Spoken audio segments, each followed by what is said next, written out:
La humanidad desde siempre ha sido un ser religioso porque así ha querido Dios que seamos. Y lo podemos ver en las diferentes culturas. ¿Por qué quería Dios esto? Para que buscáramos de Él, para que hiciéramos esa conexión en juntarnos, buscar de Él. Y entonces este concepto de ateísmo, que la fe y la ciencia no van de la mano, es relativamente nuevo y se ha hecho más fuerte con el tiempo. O sea, en la época del modernismo, la ilustración, hay una secularización que se ha proliferado en el mundo, y desde el año 2000 para acá ha estado en una nueva etapa. Lo primero que vamos a ver es un video de Ayaan Hirsi. Ayaan Hirsi era nacida en África. Ella era musulmán. Es una científica, divulgadora científica. Fue nominada al Premio Nobel de la Paz. Es activista político. Y la exponente atea más fuerte de los últimos 20 años, hasta el 2023, cuando tuvo una conversión. Fue un golpe para lo que llaman el nuevo ateísmo. El nuevo ateísmo es esta ola científica o basada en ciencias duras que ha traído una forma de evangelizar, de evangelizar el ateísmo, o sea, de proselitar a que la gente se aleje de la fe. Uno de sus exponentes más famosos es Richard Dawkins. El video que vamos a ver a continuación fue una pupila de él. Richard Dawkins en muchos casos fue mentor de ella. Y bueno, vamos a ver de una vez qué nos trae Ayaan. Tenemos que empezar con los extraordinarios meses que acabas de tener. Y para aquellos que no han estado siguiendo, cuéntanos la historia de cómo una atea tan famosa, alguien que había rechazado la religión, llegó a llamarse cristiana. Así que quiero decir que no me gustaba como a muchas personas que llegan a la fe. No vi luces deslumbrantes, ni tuve ninguna de esas experiencias espectaculares que algunas personas comparten. Ojalá lo hubiera hecho, pero no lo hice. Tuve una crisis personal. Viví durante aproximadamente una década con una intensa depresión y ansiedad, autodesprecio. Toqué fondo. Llegué a un punto en el que realmente no quería vivir más, pero no era lo suficientemente valiente para quitarme la vida. Y así me automedicaba. Durante un largo periodo de tiempo vi psiquiatras, otros médicos. Intentaba entender mi condición y tratarla con la ayuda de la ciencia basada en evidencias puras. Y en enero, febrero del año pasado vi a un terapeuta que dijo: quizás es otra cosa lo que tienes. Y lo describió como bancarrota espiritual. Y eso resonó conmigo. Y habiendo llegado a un lugar donde no tenía absolutamente nada que perder, recé y recé desesperadamente. Y para mí eso fue un punto de inflexión. Y lo que sucedió después de eso es un milagro en sí mismo. Me siento conectada a algo más alto y más grande que yo misma. Siento que mi entusiasmo por la vida ha vuelto. Y esa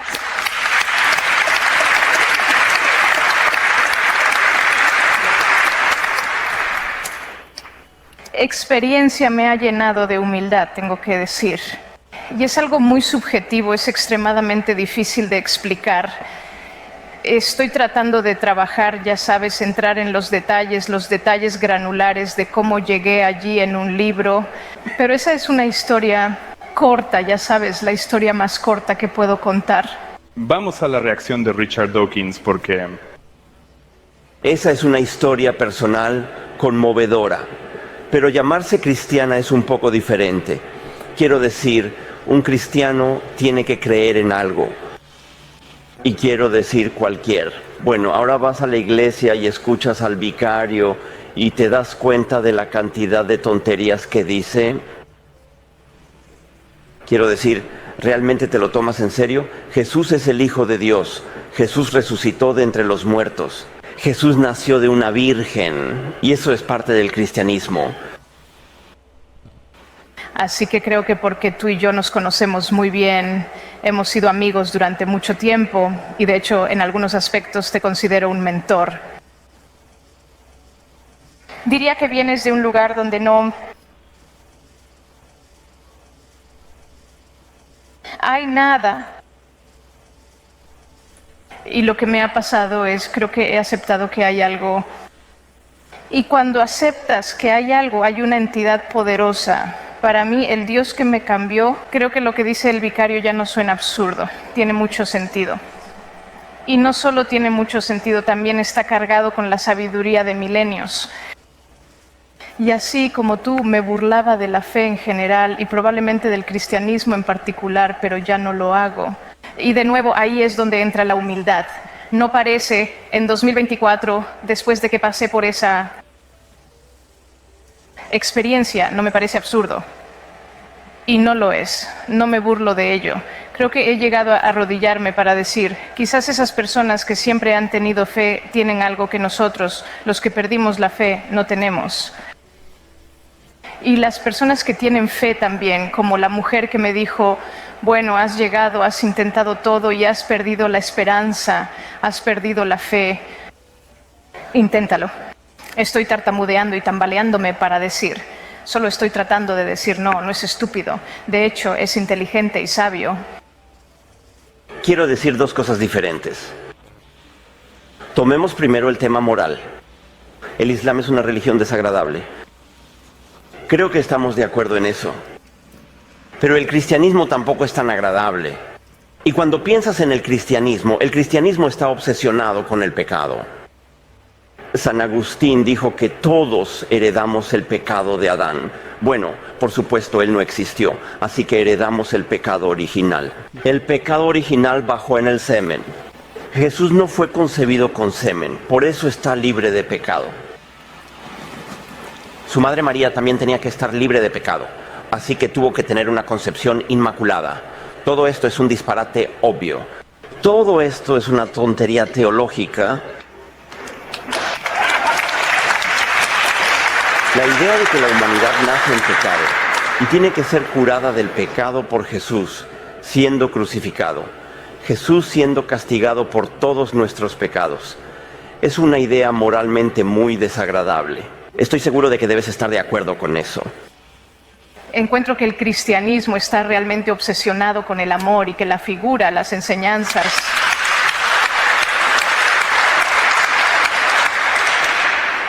de Cristo, como lo veo, y de nuevo, soy un cristiano nuevo, pero lo que estoy descubriendo que es lo opuesto a crecer como musulmán, el mensaje del Islam, pero el mensaje del cristianismo que recibo es que es un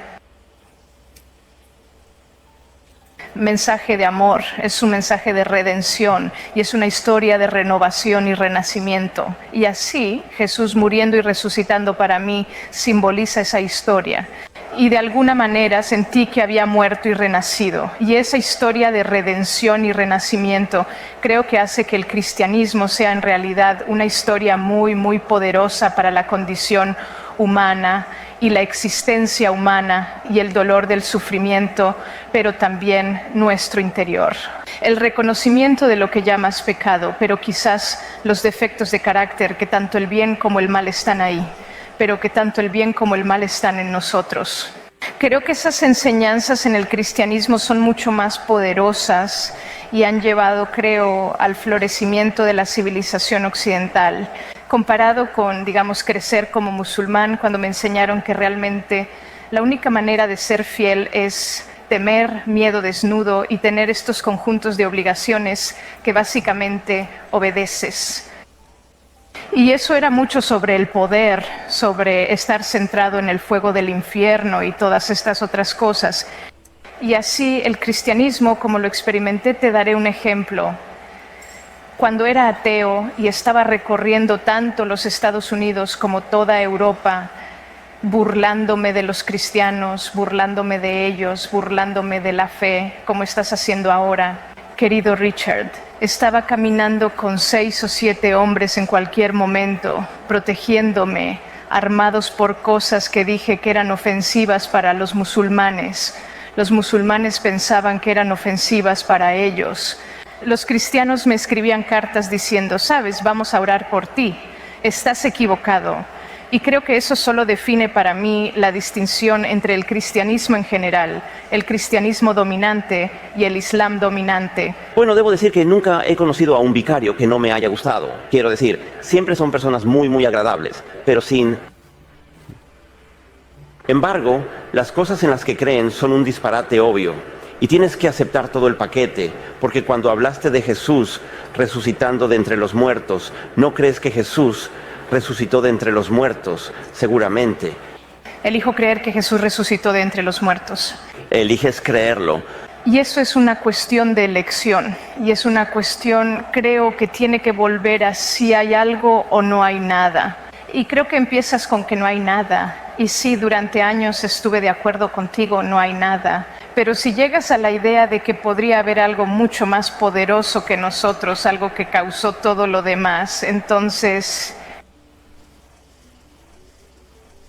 algo como Jesús resucitando de entre los muertos o estos otros milagros, Jesús naciendo de una virgen para ese poder superior no es gran cosa.